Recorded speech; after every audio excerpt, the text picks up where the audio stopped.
Hello friends, नमस्कार। आप सभी का स्वागत है हमारा यूट्यूब चैनल में।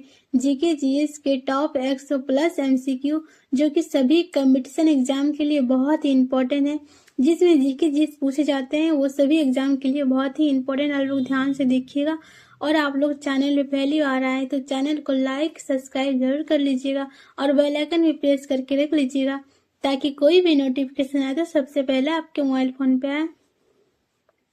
आप लोग ध्यान से देखिएगा, यहाँ से डायरेक्ट एग्जाम में क्वेश्चन आंसर आ सकते हैं। यहाँ पे प्रीवियस ईयर और जो एग्जाम में बार बार रिपीट होने वाला क्वेश्चन आंसर ही लिए हैं। तो चलिए अब यहाँ टाइम वेस्ट किया आज का क्लास स्टार्ट करते हैं।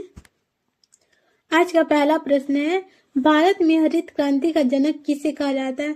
भारत में हरित क्रांति का जनक किसे कहा जाता है? तो इसका राइट आंसर हो जाएगा एम.एस. स्वामीनाथन जी को भारत में हरित क्रांति का जनक कहा जाता है। अगला प्रश्न है, हरित क्रांति की शुरुआत कब हुई थी? हरित क्रांति की शुरुआत कब हुई थी? तो इसका राइट आंसर हो जाएगा 1967 से 68 में हुआ था हरित क्रांति की शुरुआत। चलिए आपका अगला प्रश्न है, विश्व में हरित क्रांति का जनक किससे कहा जाता है? विश्व में हरित क्रांति का जनक किससे कहा जाता है? तो इसका राइट आंसर हो जाएगा डॉक्टर नॉर्मन बोरलॉन्ग को कहा जाता है विश्व में हरित क्रांति का जनक, जो एक अमेरिकन कृषि थे और उन्होंने 1960 के दशक में गेहूं की उच्च उपज वाली किस्में विकसित करके दुनिया को भुखमरी से बचाने में महत्वपूर्ण भूमिका निभाई थी, जिसके लिए उन्होंने 1970 में नोबेल शांति पुरस्कार भी मिला था। वहीं भारत में हरित क्रांति का जनक कहा जाता है डॉक्टर एम.एस. स्वामीनाथन को। आई होप कि आप लोग अच्छे से समझ पाएंगे। चलिए अगला प्रश्न है, हरित क्रांति का प्रमुख फसल क्या है? हरित क्रांति का प्रमुख फसल गेहूं, इसका राइट आंसर हो जाएगा। अगला प्रश्न है, श्वेत क्रांति का जनक किसे कहा जाता है? श्वेत क्रांति का जनक कौन है? डॉक्टर वर्गीज कुरियन श्वेत क्रांति का जनक कहा जाता है डॉक्टर वर्गीज कुरियन को। चलिए अगला है, श्वेत क्रांति संबंधित है, किससे संबंधित है श्वेत क्रांति? तो इसका राइट आंसर हो जाएगा दूध उत्पादन से संबंधित है श्वेत क्रांति। अगला प्रश्न है, नीली क्रांति संबंधित है। नीली क्रांति किससे संबंधित है? इसका राइट आंसर हो जाएगा मत्स्य पालन यानी मछली उत्पादन से नीली क्रांति का संबंध है, तो इसका राइट आंसर मत्स्य पालन हो जाएगा। अगला प्रश्न है, पीली क्रांति का संबंध किससे है? पीली क्रांति है तिलहन, इसका राइट आंसर हो जाएगा। अगला प्रश्न है, गुलाबी क्रांति किससे है संबंधित? इसका राइट आंसर हो जाएगा झींगा मास से गुलाबी क्रांति संबंधित है। अगला प्रश्न है, भारत की राजधानी कहाँ है? भारत की राजधानी कहाँ है? नई दिल्ली, इसका राइट आंसर हो जाएगा। अगला प्रश्न है, भारत का राष्ट्रीय पशु क्या है? भारत का राष्ट्रीय पशु बाघ हो जाएगा, इसका राइट आंसर। अगला प्रश्न है, भारत का राष्ट्रीय पक्षी क्या है? तो राष्ट्रीय पक्षी क्या है? तो इसका राइट आंसर हो जाएगा मोर, इसका राइट आंसर हो जाएगा। अगला प्रश्न है, राष्ट्रीय फूल क्या है भारत का? तो भारत का राष्ट्रीय फूल है कमल, इसका राइट आंसर हो जाएगा। और राष्ट्रीय वृक्ष क्या है? तो राष्ट्रीय वृक्ष, इसका राइट आंसर हो जाएगा बरगद का पेड़। भारत का राष्ट्रीय वृक्ष, इसका राइट आंसर हो जाएगा मतलब बरगद का पेड़, इसका राइट आंसर हो जाएगा। अगला है, राष्ट्रीय खेल क्या है? राष्ट्रीय खेल क्या है? तो इसका राइट आंसर हो जाएगा हॉकी राष्ट्रीय खेल है। चलिए अगला है, संविधान लागू कब हुआ था? संविधान लागू कब हुआ था? इसका राइट आंसर हो जाएगा 26 जनवरी 1950 को संविधान लागू हुआ था। अगला प्रश्न है, संविधान सभा के अध्यक्ष कौन थे? तो संविधान सभा के अध्यक्ष कौन थे? तो इसका राइट आंसर हो जाएगा डॉक्टर राजेंद्र प्रसाद जी संविधान सभा के अध्यक्ष थे। अगला प्रश्न है, संविधान के जनक कौन थे? संविधान सभा के जनक कौन थे? तो इसका राइट आंसर हो जाएगा डॉक्टर भीमराव अंबेडकर जी, इसका राइट आंसर हो जाएगा। अगला प्रश्न है, भारत का सर्वोच्च न्यायालय कहाँ है? तो इसका राइट आंसर नई दिल्ली, इसका राइट आंसर हो जाएगा। लोकसभा अध्यक्ष का चुनाव किसके द्वारा होता है? तो इसका राइट आंसर हो जाएगा लोकसभा द्वारा निर्वाचित किया जाता है। भारतीय संसद के निचले सदन लोकसभा के पीठासीन अधिकारी होते हैं, ये जो सदन के कार्यवाही में संचालन करते हैं और अनुशासन बनाए रखते हैं। तो इसका राइट आंसर यहाँ पे हो जाएगा लोकसभा द्वारा निर्वाचित किया जाता है। चलिए अगला प्रश्न है, राज्यसभा के सभापति उपराष्ट्रपति राज्यसभा के सभापति होते हैं। अगला प्रश्न है, भारत के पहले राष्ट्रपति कौन थे? भारत के पहले राष्ट्रपति डॉक्टर राजेंद्र प्रसाद जी भारत के पहले राष्ट्रपति थे। अगला प्रश्न है, भारत के पहले प्रधानमंत्री कौन थे? जवाहरलाल नेहरू जी भारत के पहले प्रधानमंत्री जी थे। अगला प्रश्न है, योजना आयोग का स्थान किसने लिया?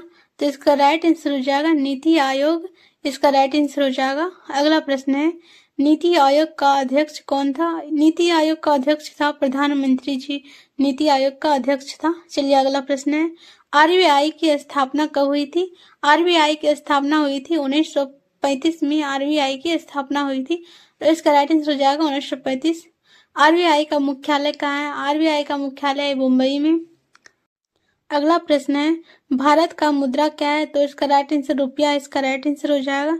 अगला प्रश्न है, राष्ट्रीय आय की गणना के लिए एनओएस यानी राष्ट्रीय सांख्यिकी कार्यालय भारत के नोएडा एजेंसी है, जिसे 2019 में सीएसओ यानी केंद्रीय सांख्यिकी संगठन और एनएसएसओ को मिलाकर बनाया गया था।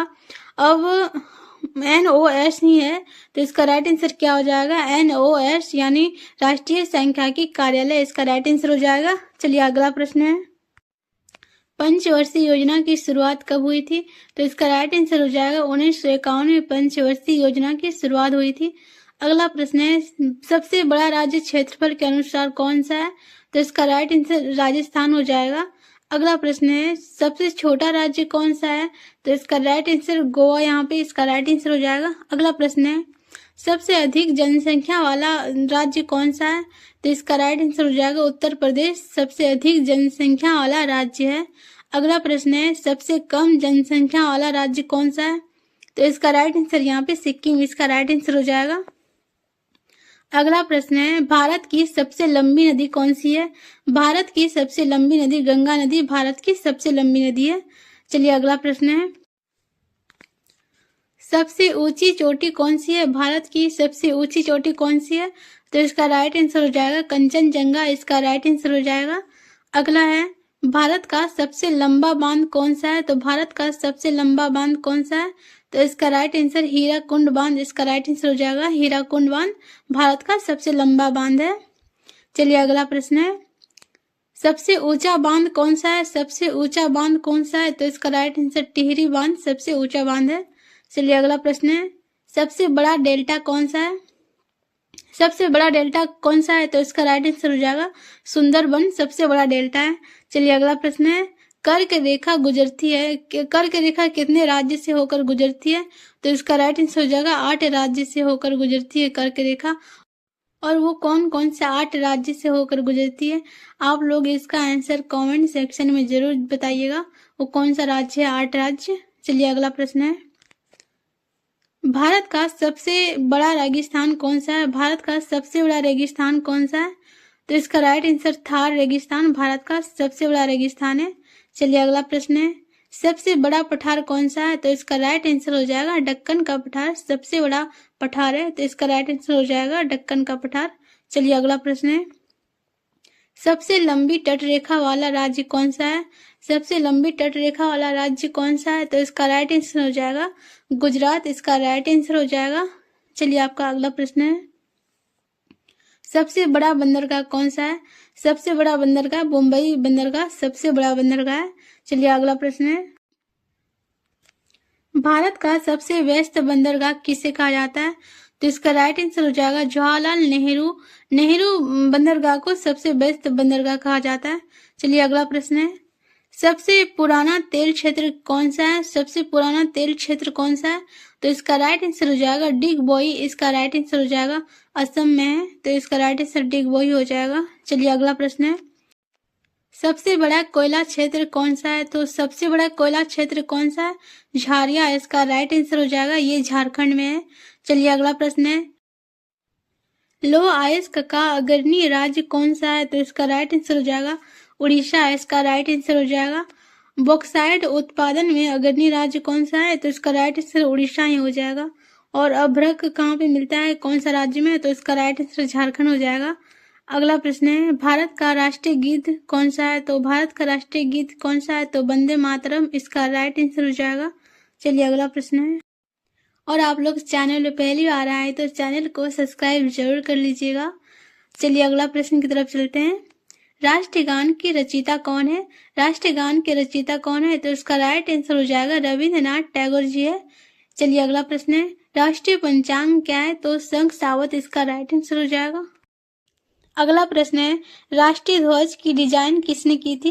राष्ट्रीय ध्वज की डिजाइन किसने की थी? इसका राइट आंसर हो जाएगा पिंगली वेंकैया, इसका राइट आंसर हो जाएगा। अगला प्रश्न है, अशोक चक्र में तिल्लियां कितनी होती है? तो इसका राइट आंसर 24 तिल्लियां होती है अशोक चक्र में। चलिए अगला प्रश्न है, सबसे बड़ा लोकतंत्र क्या है? तो सबसे बड़ा लोकतंत्र क्या है? तो इसका राइट आंसर भारत, इसका राइट आंसर हो जाएगा। अगला प्रश्न है, लोकसभा की अधिकतम सदस्य संख्या कितनी है? तो इसका राइट आंसर हो जाएगा 545 है। चलिए अगला प्रश्न है, राज्यसभा अस्थायी सदन है? तो राज्यसभा अस्थायी सदन है, तो इसका राइट आंसर हो जाएगा हाँ, राज्यसभा एक अस्थायी सदन है। चलिए अगला प्रश्न है, राष्ट्रपति का कार्यकाल कितने दिनों तक होता है? राष्ट्रपति का कार्यकाल कितने दिनों तक होता है? तो इसका राइट आंसर हो जाएगा 5 वर्षों के लिए होता है। अगला प्रश्न है, उपराष्ट्रपति का कार्यकाल कितने दिनों तक होता है? तो इसका राइट आंसर 5 वर्षों के लिए इसका भी होता है। चलिए अगला प्रश्न है, मुख्य निर्वाचन आयुक्त की नियुक्ति कौन करता है? तो इसका राइट आंसर हो जाएगा राष्ट्रपति करता है, तो इसका राइट आंसर राष्ट्रपति हो जाएगा। अगला प्रश्न है, नियंत्रक एवं महालेखक परीक्षक क्या है? तो इसका राइट आंसर हो जाएगा भारत का एक स्वतंत्र संवैधानिक पद होता है, इसका राइट आंसर हो जाएगा संवैधानिक पद। चलिए अगला प्रश्न है, भारत की प्रथम महिला प्रधानमंत्री कौन थी? तो इसका राइट आंसर हो जाएगा इंदिरा गांधी जी थी भारत की प्रथम महिला प्रधानमंत्री जी। चलिए अगला प्रश्न है, भारत का महिला राष्ट्रपति कौन थी? तो इसका राइट आंसर हो जाएगा प्रतिभा पाटिल, इसका राइट आंसर हो जाएगा। अगला प्रश्न है, भारत के पहले मुख्य न्यायाधीश कौन थे? तो इसका राइट आंसर हो जाएगा H.J. कानिया, इसका राइट आंसर हो जाएगा।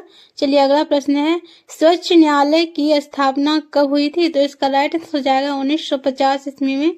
चलिए अगला प्रश्न है, उच्चतम न्यायालय के न्यायाधीशों की सेवानिवृत्ति आयु कितनी वर्षों तक होता है? तो इसका राइट आंसर हो जाएगा 65 वर्षों तक होता है। चलिए अगला प्रश्न है, उच्च न्यायालय के न्यायाधीशों की आयु कितनी होती है? तो इसका राइट आंसर हो जाएगा 62 वर्षों तक होता है। चलिए अगला प्रश्न है, भारत के सबसे बड़ा उच्च न्यायालय कहाँ है? तो इसका राइट आंसर हो जाएगा इलाहाबाद, इसका राइट आंसर हो जाएगा। अगला प्रश्न है,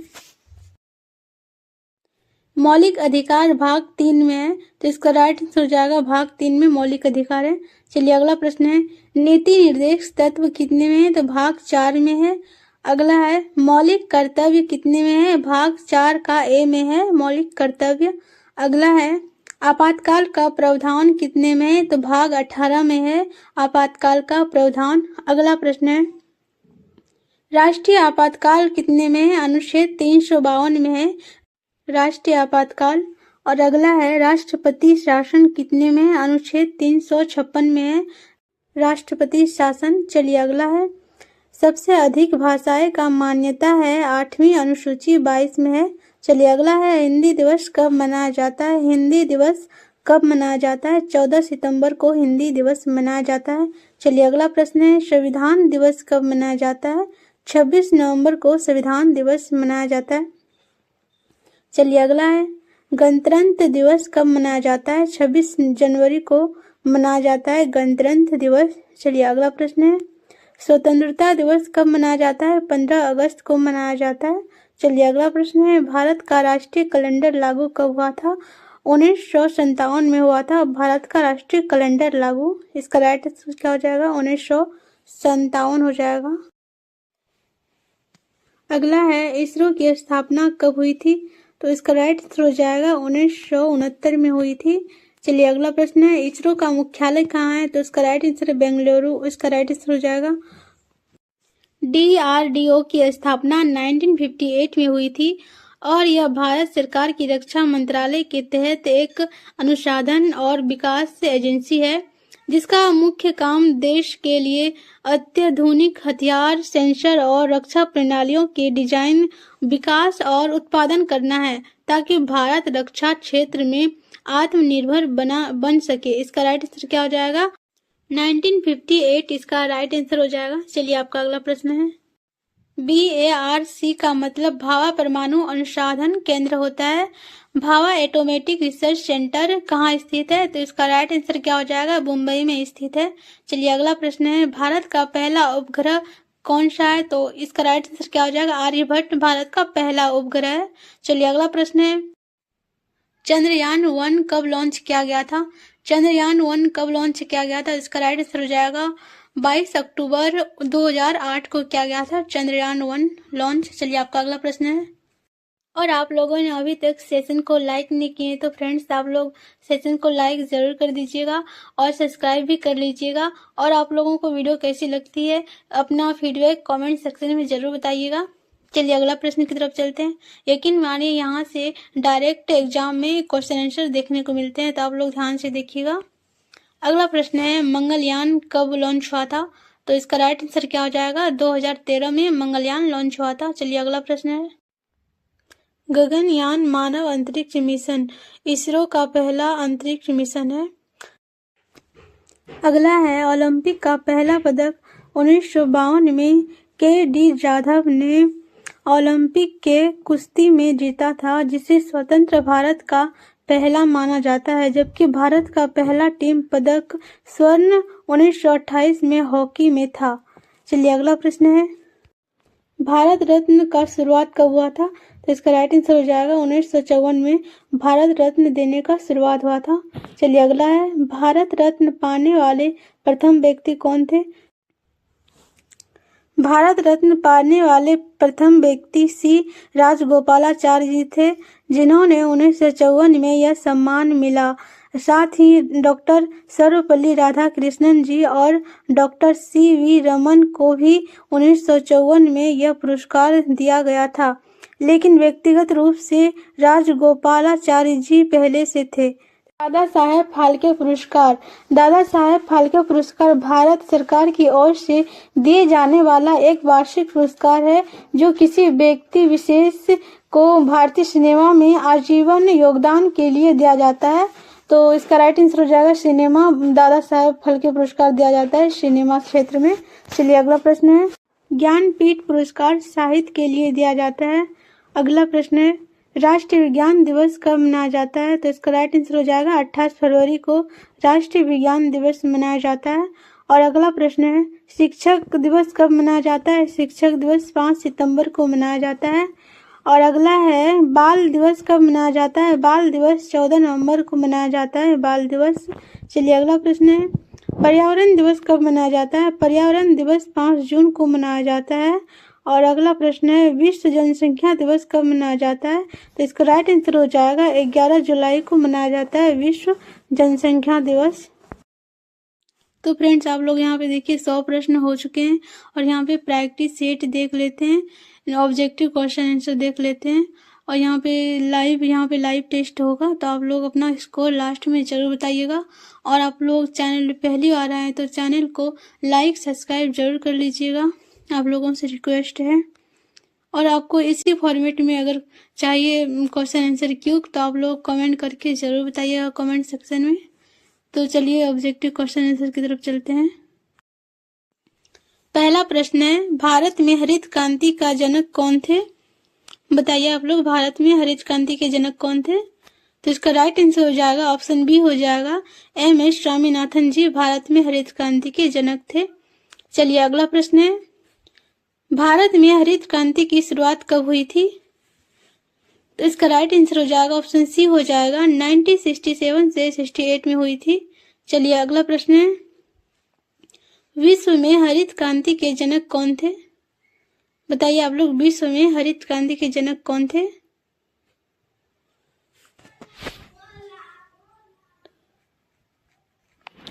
इसका राइट आंसर हो जाएगा ऑप्शन बी हो जाएगा नॉर्मन ई बोरलॉन्ग, इसका राइट आंसर हो जाएगा। चलिए अगला प्रश्न है, हरित क्रांति की प्रमुख फसल कौन सी थी? बताइए आप लोग, हरित क्रांति की प्रमुख फसल कौन थी? तो इसका राइट आंसर हो जाएगा गेहूं हो जाएगा, ऑप्शन सी इसका राइट आंसर हो जाएगा। चलिए अगला प्रश्न है,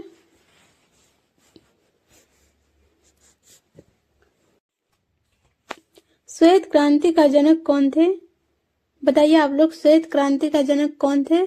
तो इसका राइट आंसर हो जाएगा ऑप्शन बी हो जाएगा वर्गीज कुरियन, इसका राइट आंसर हो जाएगा ऑप्शन बी। चलिए अगला प्रश्न है, श्वेत क्रांति संबंधित है। बताइए आप लोग, श्वेत क्रांति किससे संबंधित है? तो इसका राइट आंसर हो जाएगा ऑप्शन बी हो जाएगा दूध उत्पादन से श्वेत क्रांति संबंधित है। दूध उत्पादन, इसका राइट आंसर ऑप्शन बी हो जाएगा। चलिए अगला प्रश्न है, नीली क्रांति किससे संबंधित है? तो इसका राइट आंसर हो जाएगा ऑप्शन सी हो जाएगा मत्स्य पालन से नीली क्रांति संबंधित है। चलिए अगला प्रश्न है, पीली क्रांति संबंधित है, पीली क्रांति किससे संबंधित है बताइए।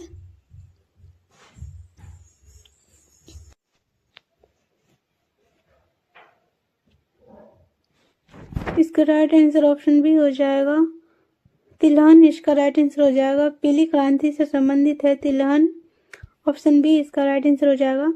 गुलाबी क्रांति किससे संबंधित है? गुलाबी क्रांति किससे संबंधित है? इसका राइट आंसर हो जाएगा ऑप्शन ए हो जाएगा झींगा मास, इसका राइट आंसर हो जाएगा गुलाबी क्रांति झींगा मास से संबंधित है। चलिए अगला प्रश्न है, भारत की राजधानी क्या है? भारत की राजधानी क्या है? तो इसका राइट आंसर हो जाएगा ऑप्शन डी हो जाएगा नई दिल्ली भारत की राजधानी है। चलिए अगला प्रश्न है, भारत का राष्ट्रीय पशु कौन है? भारत का राष्ट्रीय पशु कौन सा है? तो इसका राइट आंसर हो जाएगा ऑप्शन सी हो जाएगा बाघ, भारत का राष्ट्रीय पशु है। चलिए अगला प्रश्न है, भारत का राष्ट्रीय पक्षी कौन सा है? भारत का राष्ट्रीय पक्षी कौन है? तो इसका राइट आंसर हो जाएगा ऑप्शन बी हो जाएगा मोर, भारत का राष्ट्रीय पक्षी है। चलिए अगला प्रश्न है, भारत का राष्ट्रीय फूल कौन है? भारत का राष्ट्रीय फूल कौन सा है बताइए। इसका राइट आंसर ऑप्शन बी हो जाएगा कमल, भारत का राष्ट्रीय पुष्प है। चलिए अगला प्रश्न है, भारत का राष्ट्रीय वृक्ष क्या है? भारत का राष्ट्रीय वृक्ष कौन सा है बताइए।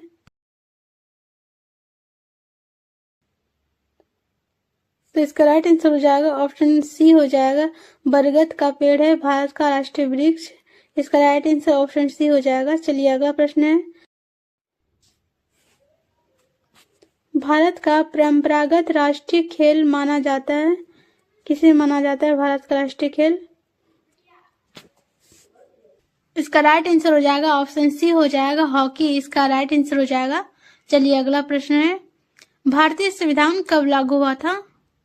भारतीय संविधान कब लागू हुआ था बताइए। तो इसका राइट आंसर हो जाएगा ऑप्शन बी हो जाएगा 26 जनवरी 1950 को भारतीय संविधान लागू हुआ था। चलिए अगला प्रश्न है, संविधान सभा के अध्यक्ष कौन थे? संविधान सभा के अध्यक्ष कौन थे? इसका राइट आंसर हो जाएगा, इसका राइट आंसर हो जाएगा ऑप्शन सी हो जाएगा डॉक्टर राजेंद्र प्रसाद जी संविधान सभा के अध्यक्ष थे। चलिए अगला प्रश्न है, भारतीय संविधान के जनक किसे कहा जाता है? भारतीय संविधान के जनक किसे कहा जाता है? तो इसका राइट आंसर हो जाएगा ऑप्शन डी हो जाएगा डॉक्टर भीमराव अंबेडकर जी, इसका राइट आंसर हो जाएगा। चलिए अगला प्रश्न है, भारत के सर्वोच्च न्यायालय की स्थान है, भारत के सर्वोच्च न्यायालय का स्थान कौन सा है? तो इसका राइट आंसर हो जाएगा ऑप्शन सी हो जाएगा नई दिल्ली है। चलिए अगला प्रश्न है, लोकसभा अध्यक्ष का चुनाव कौन करता है? लोकसभा अध्यक्ष का चुनाव कौन करता है? तो इसका राइट आंसर हो जाएगा ऑप्शन सी हो जाएगा लोकसभा सदस्य करते हैं लोकसभा अध्यक्ष का चुनाव। चलिए अगला प्रश्न है, राज्यसभा के सभापति कौन होता है? राज्यसभा के सभापति कौन होता है? तो इसका राइट आंसर हो जाएगा ऑप्शन सी हो जाएगा उपराष्ट्रपति होता है राज्यसभा का सभापति। चलिए अगला प्रश्न है, भारत के प्रथम राष्ट्रपति कौन थे? भारत के प्रथम राष्ट्रपति कौन थे? तो इसका राइट आंसर हो जाएगा ऑप्शन बी हो जाएगा डॉक्टर राजेंद्र प्रसाद जी भारत के प्रथम राष्ट्रपति थे। चलिए अगला प्रश्न है, भारत के प्रथम प्रधानमंत्री कौन थे? भारत के प्रथम प्रधानमंत्री कौन थे? तो इसका राइट आंसर हो जाएगा ऑप्शन सी हो जाएगा जवाहरलाल नेहरू जी थे। चलिए अगला प्रश्न है, योजना आयोग का स्थान किसने लिया? योजना आयोग का स्थान किसने लिया बताइए। इसका राइट आंसर हो जाएगा ऑप्शन बी हो जाएगा नीति आयोग ने लिया है योजना आयोग का स्थान, इसका राइट आंसर क्या हो जाएगा ऑप्शन बी हो जाएगा नीति आयोग। चलिए अगला प्रश्न है, नीति आयोग का अध्यक्ष कौन होता है? नीति आयोग का अध्यक्ष कौन होता है? तो इसका राइट आंसर हो जाएगा ऑप्शन सी हो जाएगा प्रधानमंत्री होता है। चलिए अगला प्रश्न है,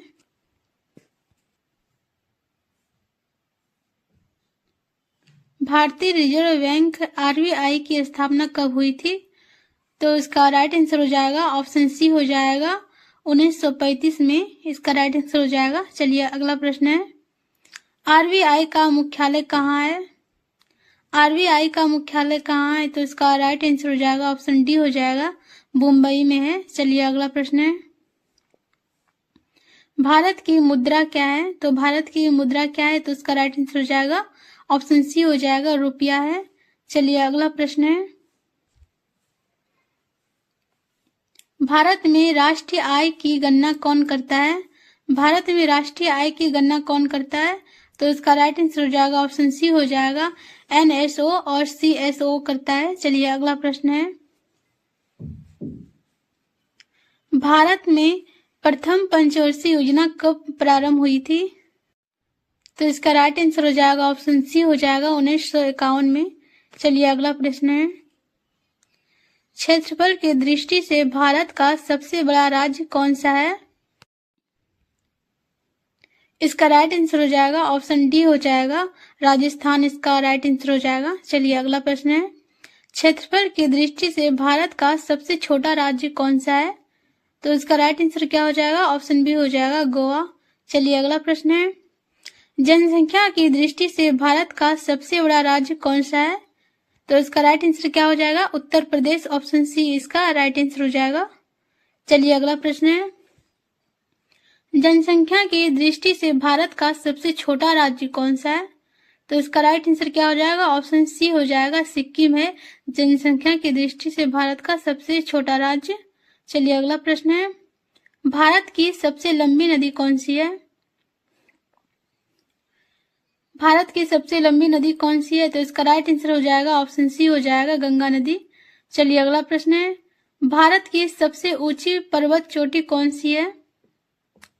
तो इसका राइट आंसर हो जाएगा ऑप्शन सी हो जाएगा कंचनजंगा, इसका राइट आंसर हो जाएगा। चलिए अगला प्रश्न है, भारत का सबसे लंबा बांध कौन सा है? तो इसका राइट आंसर हो जाएगा ऑप्शन बी हो जाएगा हीराकुंड बांध है। चलिए अगला प्रश्न है, भारत का सबसे ऊंचा बांध कौन सा है?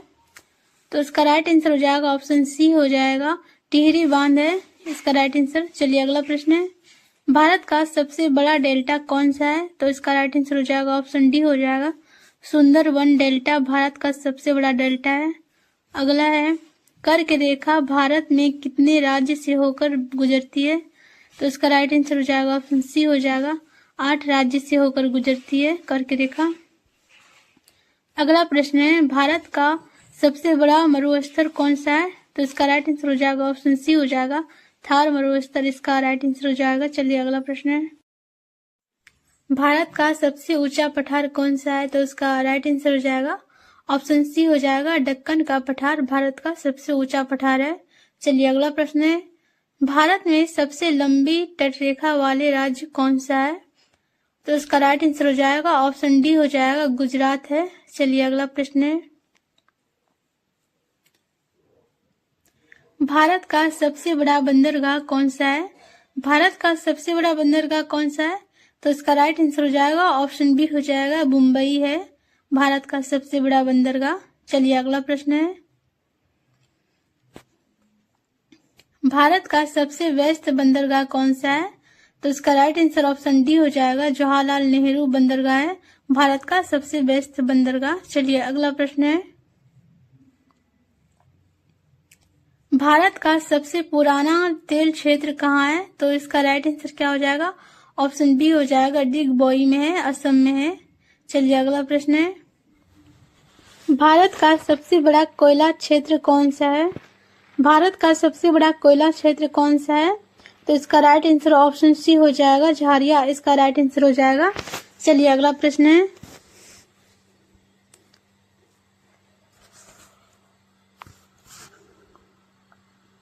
लौह अयस्क उत्पादन में अग्रणी राज्य कौन सा है? तो इसका राइट आंसर क्या हो जाएगा? ऑप्शन डी हो जाएगा उड़ीसा, इसका राइट आंसर हो जाएगा।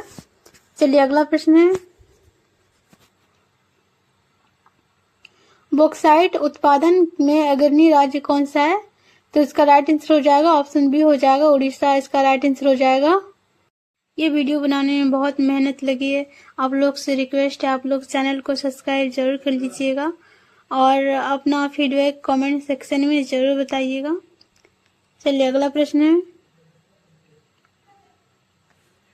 अगला प्रश्न है, अभ्रक को इंग्लिश में माइका कहा जाता है।